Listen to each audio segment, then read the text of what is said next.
ago, but thought I'd have a break and come back and read again. Okay, so I'm on page 102 and I'm carrying on reading chee Kaew's biography. So, I was on page 102, so I'm carrying on from there. So if you can maintain this level of moral virtue and renounce the tendency to think, speak, and act in evil ways, then you can truly expect to be rewarded with a human birth, not now, then in the future. Fully sympathetic to the troubled spirit's desperate condition, chee Kaew compassionately resolved to share with it her spiritual merit and virtue, hoping that might help to sow the seeds of rebirth in the human realm. May the merit and virtue that I share with you now help to guard your behavior, nourish your spirit, and lead you on the path to develop the spiritual qualities needed to gain birth in a realm of real happiness. Having rejoiced in chee Kaew's exceptional virtue and received her blessing, the disembodied spirit of the water buffalo departed in a bright, happy, cheerful mood, as though it was off to be reborn in its chosen realm of happiness. Early the next morning, chee Kaew called aside one of the local villagers and quietly told him what had happened the night before. She requested him to inquire about Mr. Tun, the water buffalo's former owner, and find out where he lived and what had transpired between him and the buffalo. But she warned the man not to let Mr. Tun know she had asked him to investigate the matter. Feeling disgraced, he might think badly of chee Kaew, which would merely increase his store of evil karma. The villager immediately replied that he and Mr. Tun lived in the same village and that he knew the man well. He knew for a fact that Mr. Tun had lashed his water buffalo to a tree and slaughtered it at 8 o'clock the previous night. The agonizing cries of the poor animal could be heard throughout the neighborhood. After killing it, the man roasted its meat and held a big party for his friends. They feasted all night, making a great commotion, yelling, laughing, and carousing until nearly dawn. Acts of evil always dismayed chee Kaew. On a deep personal level, she felt a strong pang of lament and sorrow, as though the transgressor were her own child, whose brutal actions had betrayed her trust in humanity's inherent goodness. She witnessed perpetrator and victim trading places in a karmic dance of blame and revenge, cruelty and hatred, spiraling downward, birth after birth, toward lower and darker realms of existence. chee Kaew told her supporter that the buffalo's only hope of redemption lay in renouncing hatred and vengeance and rejoicing in the virtuous deeds of others. Although its ghostly existence prevented it from performing acts of merit, it could still participate in others' good deeds by applauding those acts and spiritually identifying itself with the resulting merit and virtue. By creating a spiritual bond with her, the deceased buffalo had taken a positive step forward to a favorable rebirth. Beings who still wander through the round of samsara should reflect carefully on these events, for similar circumstances could befall anyone who neglects to promote spiritual virtue or disdains the practice of fundamental moral principles.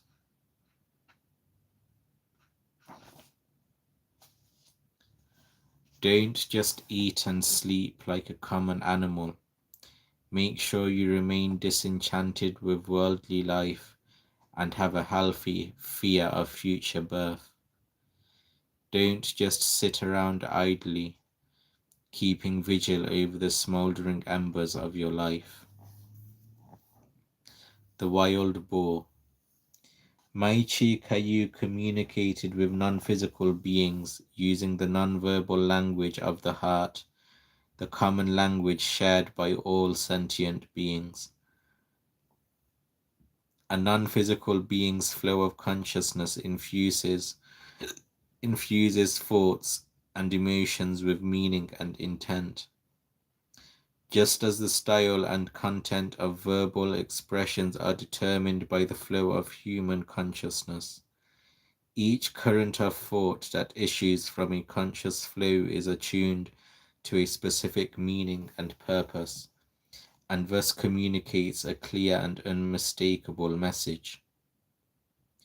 When a thought current intersects with the knowing quality of another conscious flow, it imparts a message directly to the receiving consciousness as a fully formed and coherent idea or opinion.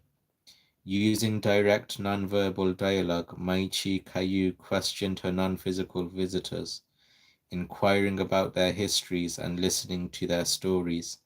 She wanted to help them, but mostly all she could do was share with them the merit of her meditation and the purity of her spiritual life. It was for them to receive and make use of these merits as best they could.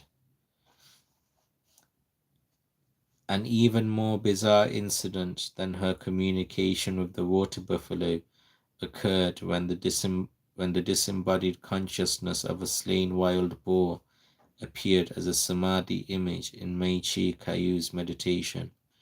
Wandering alone at night in search of food on the far side of Fugao Mountain, the boar was killed by a local hunter who hid near a watering hole frequented by wild animals, waiting for his next kill.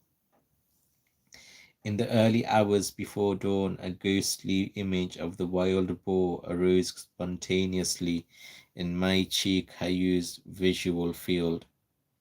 Accustomed to seeing such apparitions, she directed the flow of her consciousness, immediately asking the boar's reason for coming to see her. The boar spoke haltingly, stammering as though still in a state of shock. The boy explained that it was killed on its way to the watering hole by a hunter named Dum. chee kaew wondered why the boar had not been more cautious about being shot. The wild boar pleaded with her to understand that it had always been extremely wary of hunters, always on guard as if its very life depended on it. But a wild animal's existence was unimaginably difficult, and its suffering unbearably harsh. Living in the wild, totally at the mercy of nature's shifting seasons, boars lived in constant fear. Their lives were constantly in danger, threatened by natural predators as well as hunters and trappers. By being extremely vigilant, the boar had survived many years in the mountains, but in the end it could not avoid being killed.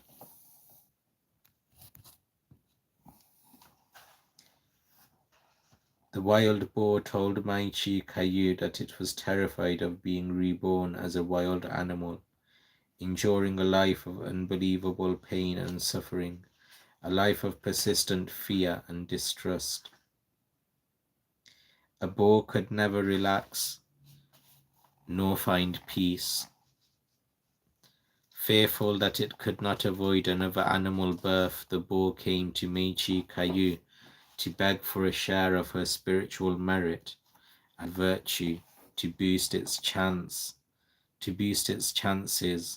of being reborn as a human being. Miserably, the spirit told her that it lacked a sufficient store of merit and virtue to be confident about its future state. The boar had nothing of value to offer her, except the meat from its freshly killed body.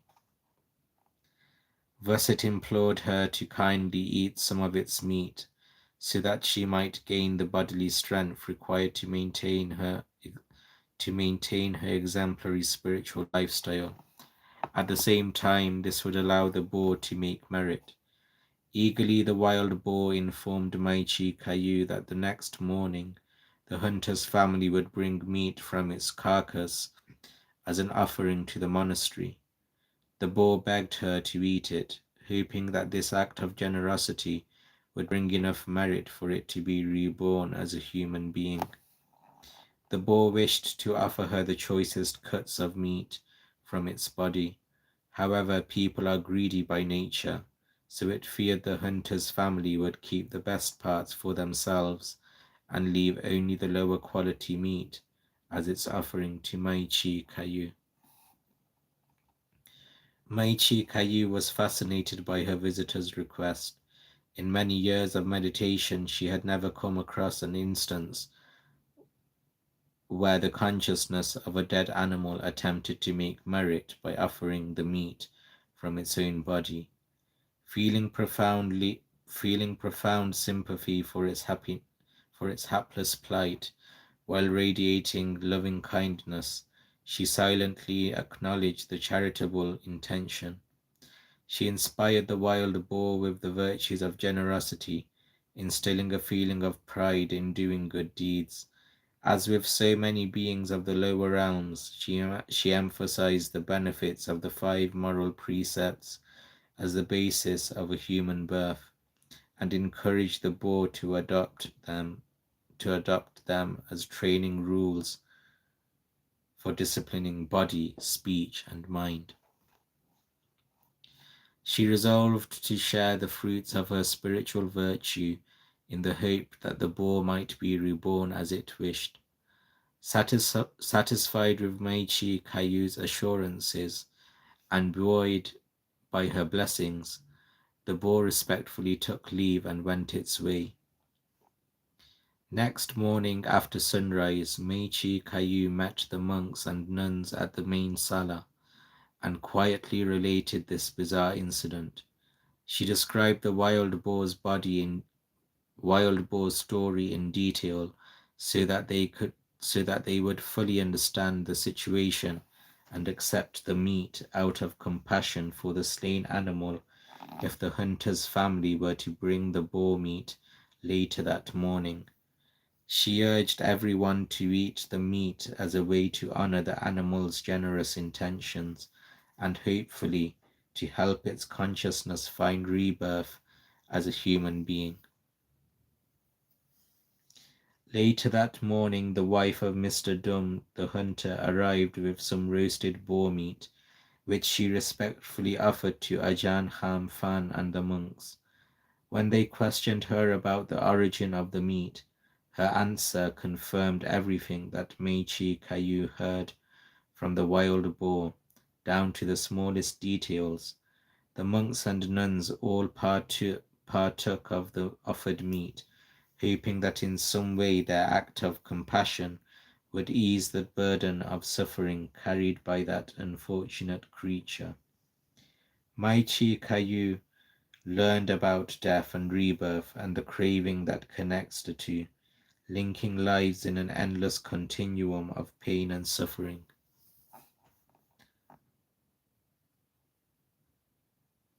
She encountered personalities shaped by greed, motivated by anger, and weighed down by the burden of their own karma as they swam helplessly, aimlessly in a vast sea of delusion. Beings trapped in lower realms of conscious existence have no personal merit, no spiritual virtues on which they can fall back in times of dire need. In previous lives, when those ghosts were born human beings, they they failed to develop the habit of selfless giving and overlooked the protective power of moral restraint. Because as humans they neglected to accumulate a store of virtue for the future.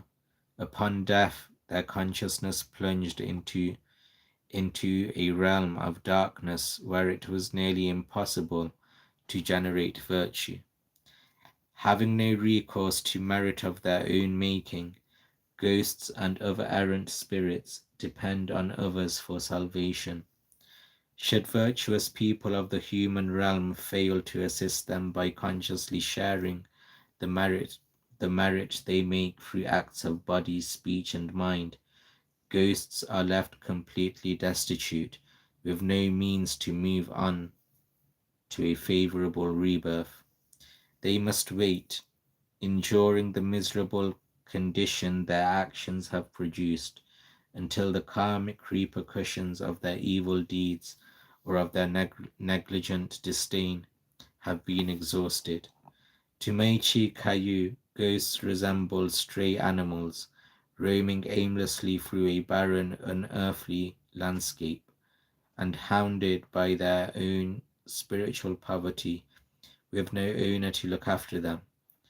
For being stuck with the consequences of evil deeds, it matters little which state of existence they are born into, since their pain and misery continue unabated. All realms of consciousness and all living beings originate from the mind. Because of that, it's far better that you focus exclusively on your own mind. There you will find the whole universe.